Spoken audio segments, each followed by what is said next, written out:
I thought this should be not too hard. I don't think Chelsea will score. And here we have Chelsea scoring 4 goals. What I did not take into account was the great and powerful Cole Palmer, who helped this game have a bit more juice. I think we have been talking about it. I have been talking about Chelsea improving and the idea that Pochettino would grow this team and that they would get better and better and better. And I think we're finally seeing it. The Spurs game showed a lot of fight. This game showed more. I think the winning against a 9-man Spurs really relayed sort of what was really happening here. But I think for Chelsea, this is a massive win. This is a game where they can say to themselves and their young squad, we went toe to toe with Manchester City and got a draw and could have won. I think this result, I'm fair, I'm honest, is fair. I thought, 4-4 made sense. I think Cole Palmer made sense. Reece James was fantastic. Going into this game, everyone was talking about Doku after he had the great game against Bournemouth, but Reece James said, "Not so fast, my friend. I am an international level fullback. I have made Chelsea run before," and it was his assist to Raheem Sterling that let a lot of this game go. But let us get into the individual scores just so we can have a little bit of context. The game starts. The first goal comes from Haaland on a penalty. Cucurella pulls him. There was a bit of wrestling.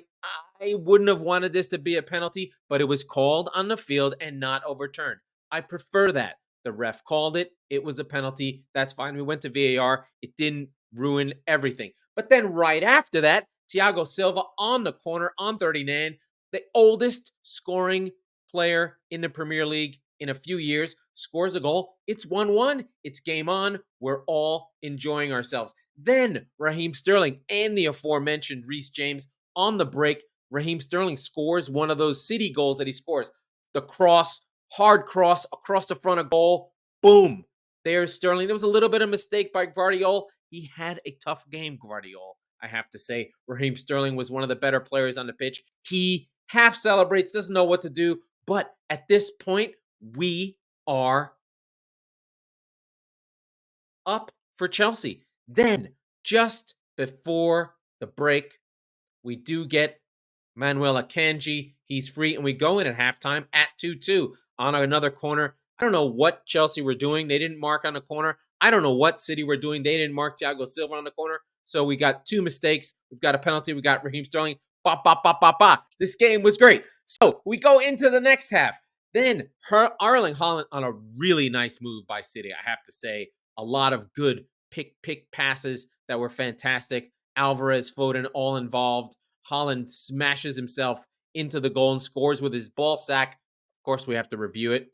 Wasn't a handball. It was never a handball. Then in the second half, Chelsea growing into this game, doing much, much, much better. They are looking good. Nicholas Jackson puts them up again, up 3-2 on a Nicholas Jackson goal. A really good, nice, hard shot. I don't remember who shot. It was Gallagher who took the shot, I think. And Jackson, their man on a spot, puts it in. They're up 3-2. Are they up 3-2?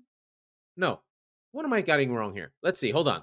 City go up 1. Then Chelsea go up 2-1. City are up 2. They're up 3-2. Then it's leveled on 86. On 60. Then they're up. Rodri puts City ahead somewhere in this game. Wait a minute. Why am I missing something?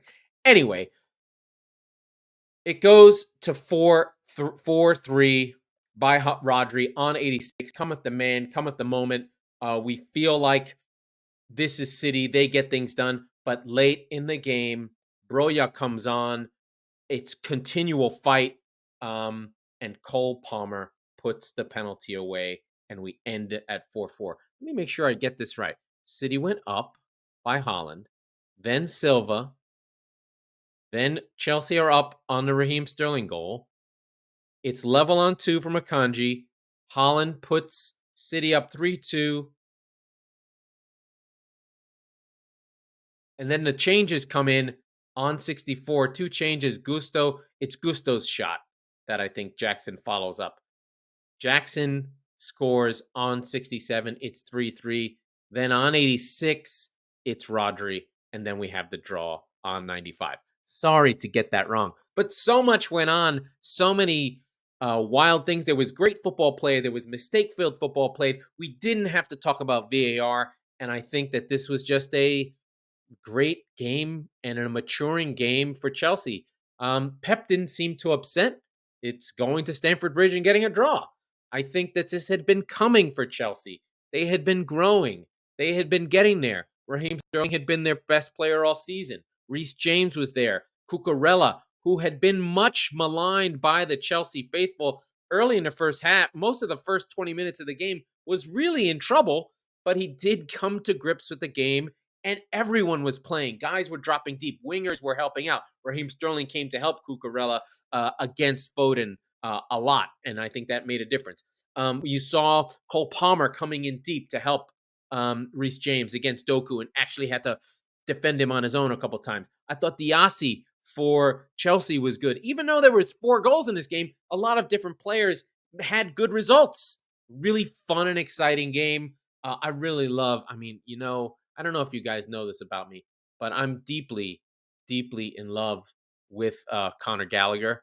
Um, Julian Alvarez. Yes, we love Julian Alvarez. Thank you, Josefa of Americana. Julian Alvarez is fantastic. He does make City go. He's one of the players that I thought made a difference for City in this game. So we have to be fair to him as well. Always makes a difference for City in almost every game he plays. But this was more about a coming of age for Chelsea, a moment of growth for Chelsea, a moment for Pochettino to start to put his stamp on this team. They worked hard. They pressed when they were supposed to. Second half was about possession. Although, don't get me wrong, City were doing their City things, and Foden was having a good time against Cucurella, but they held firm and didn't wilt in any of those moments. This was the first game with 4 lead ties since 2005 where the teams tied each other up. It was just a fantastic, great game that I'm bummed out about, and it brings the Premier League even tighter. We'll go through the table later on, but this was really about Chelsea for me, really showing where they are, really showing that the underlying numbers that I keep talking about are real. They just needed to have those goals scored. Seeing Jackson get his goal again really makes a difference for the team. Palmer makes this team a lot more dangerous. He gives them an outlet. He gives them creativity when they're moving with the ball. And when Sterling is in this kind of mood, he's difficult. So I don't think that this is a surprise. I think what's funny about it is City are so good that their best 2 opponents in Arsenal and Chelsea are made up of players that used to be on City. So Raheem Sterling and Palmer are probably Chelsea's 2 best players.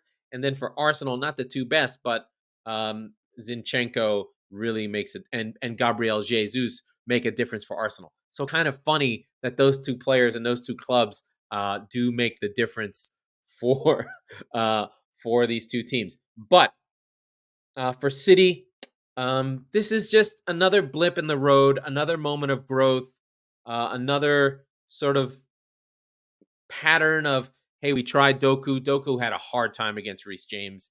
Reece James is just another level of fullback, a top level fullback who doesn't allow for the shit that Doku does to get him down. He would push him off the ball. He's strong enough to battle with Doku. He didn't fall for the tricks and end up getting gone behind. He handled him really well. And Doku ended up being the first sub. He came off on 59 for Jack Grealish. Grealish didn't do too much. It was just a different look that City can then employ within the context of the game. So, yeah, I mean, later on in the game, Kovacic came on for Alvarez. All these players sort of did so much running. I think the changes that Chelsea made really did make a change with James and Enzo Fernandez coming off. Mudryk was involved in the Nicholas Jackson goal. He created it running past and getting into the final third, creating the action that that ended up being the goal.